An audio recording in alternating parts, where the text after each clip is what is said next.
Okay, good morning, class. For today, we have a new lesson. But before that, let's have a review first. Do you still remember what is central tendency? Okay, so central tendency is a descriptive summary of data set through a single value that reflect on center of the date distribution along with the variability of data set. Central tendency is a branch of descriptive statistics. Now, let's have an activity. Before that, I will divide you into three groups. So, class, are you familiar the game of four picks, one word? Okay, so the mechanics are easy. Just use the scrambled letters to have the right answers. The groups who will finish first will get the prize later. This is the given of scrambled word. Now, let's check your work. First, measure. The second word is position.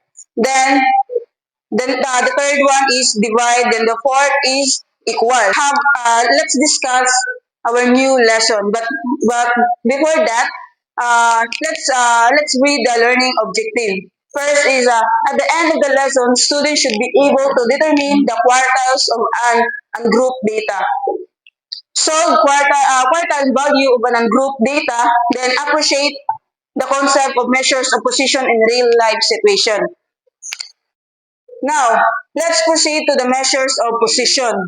So, what is measures? So, measure is a standard unit used to express the size, amount, or degree of something.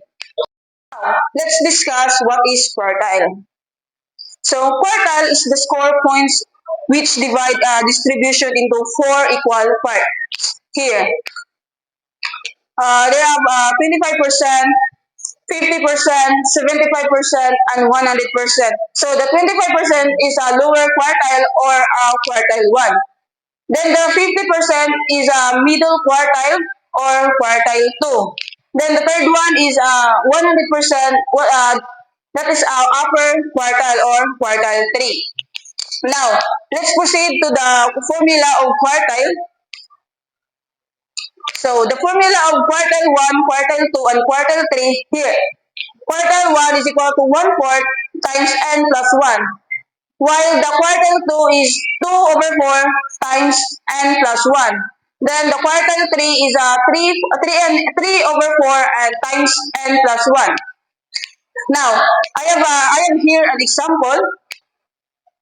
So here, okay, so this is the given data. So there's have a 59, 60, 65, 68, 69, 70, 72, 75, 75, 76, 77, 78. It's 81, 82, 84, and 87, 90, 95, 98. So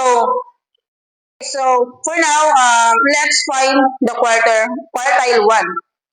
Here, quartile 1 is a 1/4 times n plus 1 is equal to 19 plus 1 is equal to 1/4 times 20. So, as you can see, our n is 19 because the total number of data is 19. Then the 1/4 times 20 is equal to 5. So that our quartile 1 is a 50th position. Next. Then the quartile 2.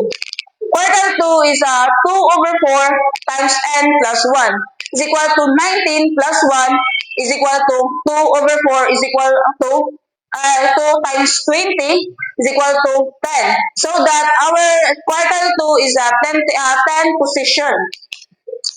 Then the quartile 3 is 3 over 4 times n plus 1 is equal to 19 plus 1 is equal to 3 over 4 times 20 is equal to 15.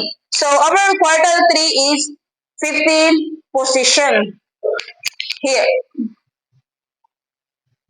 Now, let's have a second example. So, find your quartile 1, quartile 2, and quartile 3 for the data set. So here, 2, 8, 9, 10, 15, 17, 23, 25, 28, 30, and 32. Now, so for our quartile 1 is 1/4. 1/4 times n plus 1 is equal to 1/4 times 11 plus 1. Then is equal to 1/4 over times 12 is equal to 3. Now, our quartile 2 is 2 over 4 times n plus 1 is equal to 1 half times 11 plus 1. So, 11 plus 1 is equal to 12. So, 1 half is times 12 is equal to 6. That is our quartile 2. Now, let's proceed to the quartile 3. Quartile 3 is a 3/4 times n plus 1 is equal to 3/4. 11 plus 1 is equal to 12. So, that is equal to 3/4 times 12 is equal to 9. So, our quartile 1 is equal to 3, while our quartile 2 is 6, then our quartile 3 is 9. So, here the position. So, our quartile 1 is 9, then our quartile 2 is 17, then our quartile 3 is 28. So, I am here another example. So, example number 3. A bakery tracked the number of cupcakes sold each day for 2 weeks. Now, so this is our given number: 15, 18, 20, 22, 25, 28, 30, 32, 35, 40, 42, 45, 48. So, what is the median or second quartile of cupcakes sold per day? So, let's find the quartile 2 or second quartile. So here, the formula of quartile 2. Quartile 2 is equal to 2 over 4 times n plus 1. Quartile 2 is equal to 2 over 4. So our n is 14. 14 plus 1 is equal to 15. And quartile 2, so our quartile 2 is 7.5 because 2 times 15 is 30. 30 and divide 4. Okay, so our quartile 2 is 7.5. Since the 7.5 is not a whole number, we take the average of the values of position, the 7 and 8.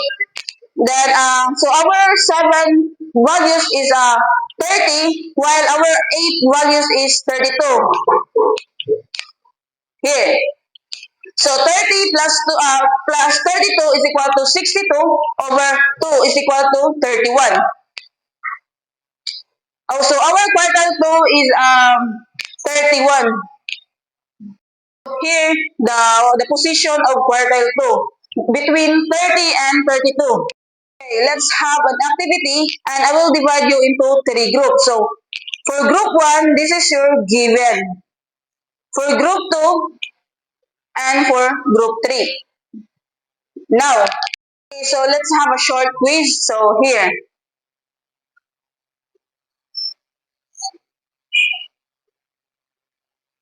For your assignment, okay,